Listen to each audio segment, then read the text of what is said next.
Hey friends, it's me Alyssa and I am back with Live in Loca Atlanta. I'm your host Alyssa and I am so excited. Spring is here, the weather is warm, we can go outside with sandals on again, and there is something I want to bring to your attention. There's a really fun event. If you love jazz, if you love supporting the college communities out there, this is a really incredible opportunity to support Morehouse College, and I'm here with my really good friend.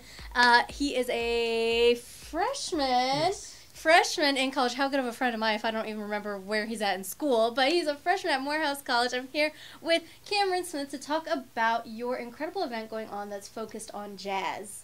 Yes. All right. Can you talk to us a little bit about the SpelHouse Jazz Festival? Yes. The SpelHouse Jazz Festival is an event that I kind of curated just in the beginning of when I first got on campus. It had been sitting in my mind since around high school. And when I got to college, I said, all right, this is the time I should make this happen. Perfect environment, perfect setting, great musicians everywhere. I just had to go find them. So throughout all the first semester I was there, I was just finding musicians and getting to know everybody and kind of making a name on campus. So let's talk about, first of all, is this your first time ever planning an event? Yes. So let's talk about that experience. There's a lot that goes into event planning that I think a lot of people don't realize. You have to think about safety. You have to think about the logistics, how literally people are going to walk through a festival. Let's talk about your experience with planning an event for the first time. Oh, it was extremely scary. I never done that before in my life. It was just get your instrument, show up, leave. So planning it out, I had all these big ideas. And I was like, okay, what can I realistically do, just myself? And then when I proposed it to my student government, they just wanted to make it extremely huge. From there, it got bigger and bigger, but it was hard to, okay, I need to plan 3 hours worth of music to play. And I need to plan out where am I going to get the speakers from, the amps, and then security, who am I going to get for that? But we ended up, my peers helped me calm down. Everybody that was really in leadership positions was like, okay, relax, we'll help you with this. So the Spelman SGA has helped me get the amphitheater, the food trucks, the Morehouse HGA has helped me with planning out flyers and security.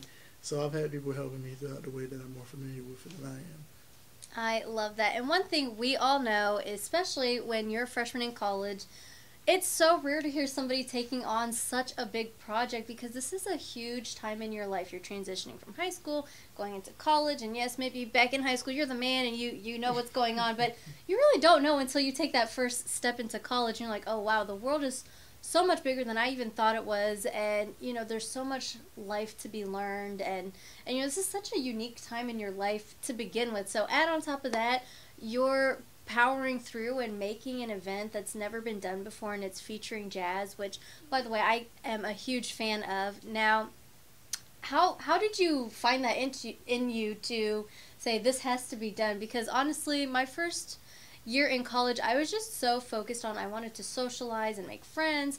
How did you kind of power through all of those first year emotions and you're creating this event?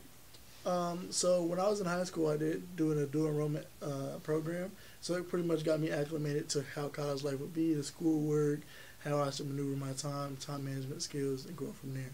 Now, I didn't do very good. However, at the same time, I did take those lessons, and I applied that straight to Morehouse. So I already knew what I had to do, and I had pretty much 1 foot ahead of the game. And I already knew that I needed to bring this jazz to light. Just because there's school districts and colleges out there that are taking away the music departments. So it needs to be made aware that people are still have a love for jazz, have a love for music, and this is what it's doing. It's impacting colleges and the entire city. Absolutely. And for me, I think I fell in love with jazz as an adult. As a kid, I thought, you think, when you hear jazz, maybe it's just scatting, or you think of the greats or the pioneers in the genre.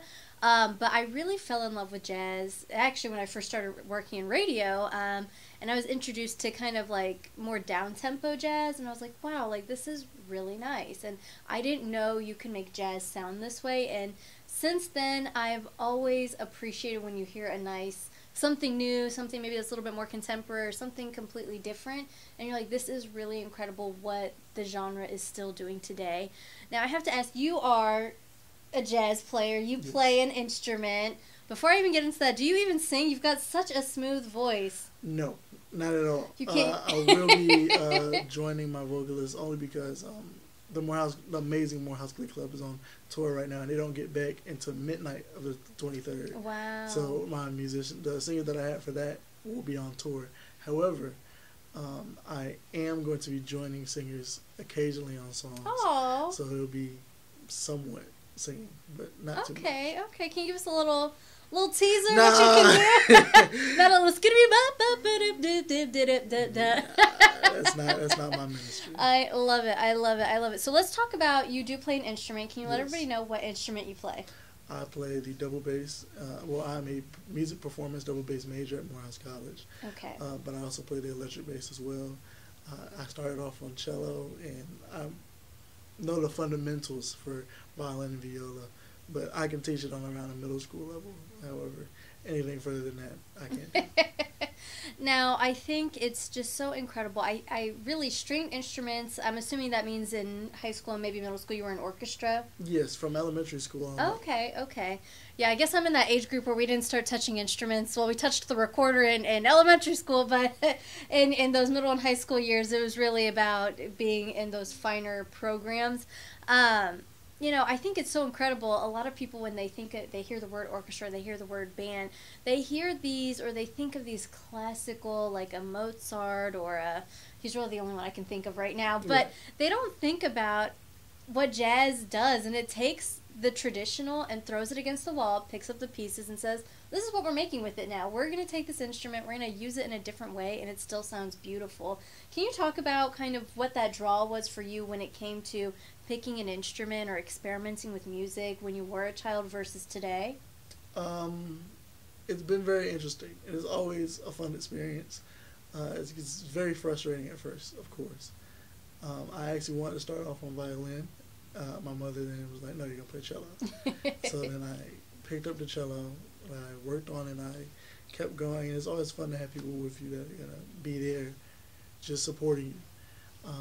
And for me, that was my teachers. There weren't really any cello players until I got into middle school. Then when I got into high school, it was just full of cello players. And that's when I switched to double bass.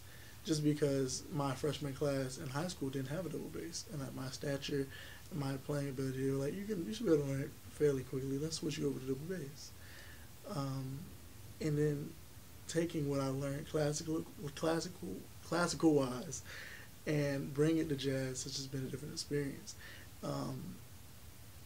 Taking different licks and different just techniques that I normally use in classical and bring it to the jazz setting is really what jazz is all about. Every musician that's going to be here at the Jazz Festival comes from a different background, whether it's gospel or R&B or even rap or rock. They have these different things that they bring to the table, and they're on different songs for certain reasons. Absolutely. I think it's so incredible. I think a lot of people, maybe they don't like jazz as much because they feel like it's too freeform. And a lot of people like the sense of knowing what's to come next, or they don't like riding the wave. They all act like they want to ride the music wave and like, oh yeah, it's all good, it's chill. But they don't like the freedom to roam around and feel the music. And I think it's incredible that at such a young age you're really, hey, I've done the formal stuff, I've done the fancy stuff, I've done the training, I want to have fun with it. And, I think that's so amazing. What are one of the things you hope to highlight with this festival? I hope to highlight that jazz is not just one being. Everybody thinks, normally, like you said, you think of jazz, you think of just one solid artist, or you think about the classics. This, especially in the beginning, the first hour is songs that people have either never heard or my own personal arrangements of the songs. So it's getting people kind of like, oh, okay, what's the, okay, right. And then people might get up and dance. People might get up and just might sit down and really just ponder and, oh, wow, I've never heard this before. This is what jazz can be. Okay, interesting. I really like this. What's this song? They might pull out their song, pull out their phone, try to Shazam it. They might pull up. But finding out what jazz is to them, because everybody I feel like everybody can like jazz. It's just you haven't gone deep enough into the genre to find what you do like. And I totally agree with that. And I think I have to honestly, commend you because you're also mastering skills putting on this event that I, even at this age, still struggle with. Finding artists, finding people, connecting with people, networking. Can we talk about, how you've built now a network and a community of people, even though this is the first year you're doing this? Let's talk about now you've created a group of people who are going to hope this comes back next year. So let's talk about that.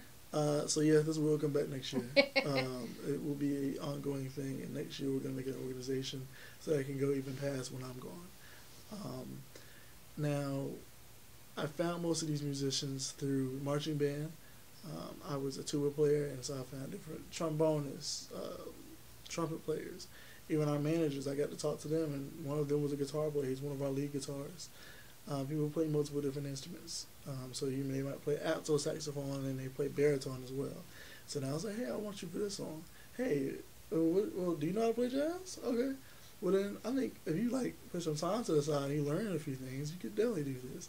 Or I just like you to play, just be in there in general and just get that experience. It's wonderful when I can just sit down and say, hey, do you play an instrument? Or hey, would you be interested in playing this or playing jazz or playing with me? And this is how practices are gonna go. This is what I expect from you. This is it's wonderful just connecting with people on a jazz level, on a musical level, and it's just when everybody steps into the room and they're just happy to play with each other, and then everybody knows the pieces, they've already practiced it themselves. We come together, we just make beautiful music. Absolutely. I truly, I love that. I love hearing that. And you're right. When you get to connect with people musically, it's just something else entirely. And it spans across generations, across cultures, across different communities. And I think it's so incredible when people do get to come together and create music or recreate music that's already existing. So I think that's so fun and so just exciting. Now, can you tell people a little bit about the event? How can they get to it? When is it happening? Tickets, all of that. So if you look up the SpelHouse Jazz Festival on Google, you will be able to find the Eventbrite for it. Tickets are currently sold out. However, you just come to the Spelman Amphitheater, get there early, make sure you get a spot. Bring your own blanket, bring your own seat. You just come out there and just enjoy, have a great time. We'll have food trucks out there for people to eat, and it'll be a great time. And what are you hoping people take away from this experience? There's a new era in jazz coming. It's not dead whatsoever. It's very much alive. People are really feeding off of what the classics have given us. And the music programs at our different schools are what are going to fuel that. And that's all we need, music instilled in our children. Just to show them that they can do anything they want to do. Instead of just telling them that, giving them the opportunity. Hey, do you like this instrument? Do you like this? So showing just the city of Atlanta that music is still alive. I think that's such an incredible and powerful message you're sending right there. Now, you say a new era of jazz is coming. Are you planning on fathering that, or you think there's somebody out there that's going to do that for you? I think that it's going to take a lot of us to father and mother it, really. It's going to be, it's not something that one person can take alone. No movement in jazz has just been something where one person can start it. People have brought out the idea, but everybody has contributed to it. So it won't just be me. It's going to be others. And I hope this inspires the others to come out so that we can work together and just have a great time making the music that we love. This guy, only probably 18 to 20 years old, talking like he's 100. So wise, so intelligent, so well-spoken. I absolutely love it. Now, I have to ask, what is, one piece of information that you would totally recommend? You mentioned people bring blankets, come out, enjoy. What is one other best tip or trick you would give somebody to maximize their time at the festival? Bring a pillow, like a little floor pillow. That'll help you. Make sure you look at the map of Spelman and see where the restrooms are, because you're going to have to use the restroom. We have to go out places. And make sure you just come with an open mind. Don't expect anything but good music and good food to have a good time. bring some people that you love to hang out with, or come by yourself. It's really an event that you should cherish and you should be able to talk about for a while. Absolutely. Now, you mentioned it's going to come back next year. What else can people expect from you in the future? You can expect a potential Christmas show, another jazz festival, and potentially just a general music festival for there to be for all AUC musicians, just Atlanta-wise. I love it. I love it. How can people stay in touch with you, find out more information? I know you mentioned go on Google, go on Eventbrite for all the information, but how can they get in touch with you? My personal Instagram is cam.z.bass. Any information about the Jazz Festival will be posted there. Anything for future events will be posted there. And there will be a new page for the Jazz Festival soon. I love it. This is Live in Local Atlanta. I'm your host, Alyssa. Make sure you download the free Odyssey app today. That's AUDACY inside the App Store. Once it's downloaded, favorite Star 94 Atlanta so you get notified of exclusive conversations just like this one with my incredibly talented friend, Cameron. And of course, if you want to stay up to date with me, you can give me a follow across all social media at itsme_LyssaD, and I will see you next time.